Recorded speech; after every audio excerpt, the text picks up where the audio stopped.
What's up, YouTube? So today's topic, I'm gonna talk about a quick video. So a quick video subject. So I'm gonna talk about how I view social media and how I view YouTube. Now with me, I'm very big on social media. I'm very big on the internet. I love the internet. I love social media a lot because how I view social media and YouTube is that it's opportunity for you to connect with people and for you to showcase your life, but also you can meet people around the world and you can figure out what's going on around the world. So that's how I view it. But in the year 2026, I've noticed that, and it gets annoying, because a lot of people on YouTube, all they do is they complain, they project, and they're just so miserable. Like, how come they don't talk about, like, how come they don't use the platform to connect with people, to find like-minded people, to educate them on things that works for them, and they can share it on YouTube? But most people on YouTube, they only project their misery onto this platform, and there's nothing wrong with doing that. But if you're doing it for every video you make, then I'm gonna unfollow these people, because it's like, it's annoying, because it's hard for me to find like-minded people on this platform, because most people, they just project their own negativity on this platform, like, there's so many channels I have to unfollow, and it's just uncomfortable, it's annoying, because it's like, dude, like, I understand you're hurt, but do the healing work. I'm pretty sure you have things that you love doing, that and you're very good at. Why not share it on social media if you're gonna keep making if you're gonna keep putting yourself out there on social media? So I'm like, man, so like, that kind of inspires me to make YouTube videos and to put myself on social media too, because like, I feel like, I could be different than most people. I could share people my successes, what works for me, and the solutions on how I'm able to get away from these situations. But for people, they're either not putting in the work, they don't have the information, or they don't have the awareness to really find solutions. So that what makes this platform dangerous, because I used to fall victim to it, to where like, I would be subscribed to certain people and I'll watch their content. It doesn't have to be YouTube. It could be through like just social media in general. And like, I used to think that, oh, because I used to look up to these people, because one thing about me is that I cut off my dysfunctional family for 4 years. So, and they were very useless. So like, I don't rely on them to help guide me into this world. So I tend to fall victim of like influencers or people on this social media who portray themselves to have so much answers. But as I'm getting older, as I'm being more independent, when I'm living in my own place, I'm navigating this world by myself. The more I'm doing the healing work and knowing more about myself, I'm starting to realize that most of these people, I've seen a pattern to where they're not actually have their shit together as I think they have, or I'll project my traits onto them. Where like, I don't think they're really good people. They're just damaged people who project their insecurities onto other people. That's all they do. And they be making the same topics every year and stuff like that. I'm like, no, like, I'm not.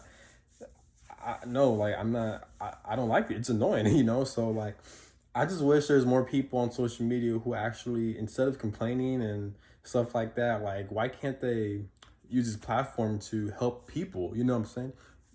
Social media is free. We don't have to pay money for it. We're not being blocked by the government, so might as well use the platform to help uplift people instead of projecting your own shortcomings onto this platform. You know what I'm saying? So that's what I don't get. Um, but yeah, so it is what it is though. So that's all I gotta say.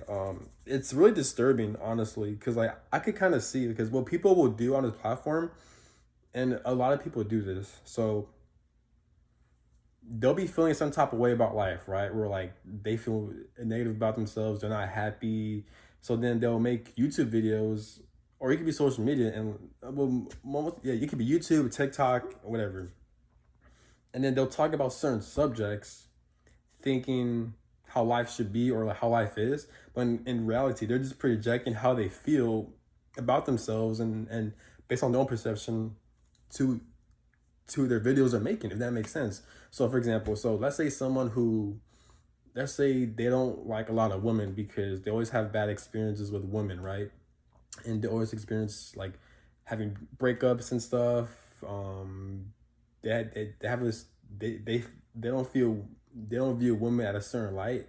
So then they'll make videos about, oh, signs she's gonna do this, signs she's gonna do that. Like I can kind of see through people when they're making videos based on their own pain. They're not making videos about facts. So that's the dangers about YouTube. That's the dangers about social media, is that just because they have a large following, or just because they know, or just because they could go on and on about certain topics that they're talking about, they have so many videos about it, or like it's so long, or it seems like they have so much information about it, doesn't mean that they're right, or it doesn't mean those are facts. It could simply mean that they're projecting their pain onto this platform. So, and that what makes YouTube kind of dangerous, because if you have an audience that, I want to say, lost in life, but more so if they don't have that support system outside of social media, yes, they will fall victim into content creators who talk about stuff that isn't benefiting them. They're just projecting their own pain into their videos, and then you have an audience that look up to them. They're gonna, what's the word? They're gonna think that that's how life is, or how they should go about life. So I see a lot of this in the spiritual community, but not just in the spiritual community. It could be, I see this in every channel I've seen. So if you want to stand out as a content creator, if you want to, let's say you want to make money, let's say you want to be more well known, let's say you want to be more connected to people, talk about stuff in life that helps benefit people instead of degrading people based on your pain that you're projecting onto, you know? Or if you want to simply project your pain onto this platform, then let it be known. So for example, me, with my YouTube channel, it's kind of random. I do a mix of things where I talk about self-help, I talk about life advices that help me, but also project my pain. But this is why I named my channel Speak Your Mind. And I've let it be known on multiple videos, and even the video I had pinned on my channel, that when you first go to it, the first video you'll see that's pinned shows that the purpose of my platform and the reason why you shouldn't take it personally, and how I'm using it as a therapy in a way, but I'm also combining it with self-help, things that help me to help get out of my situation. So, and Speak Your Mind is basically an opinion-based channel. So if you're gonna do stuff like that, at least let it be well known, that you're just gonna project your pain onto people. But I feel like most audiences, they can fall victim into content creators who project their pain onto this platform, and then people will think that what they're saying is true, or everything they're saying is that's how they should go about life, But that's all I gotta say. Have a good one. Peace.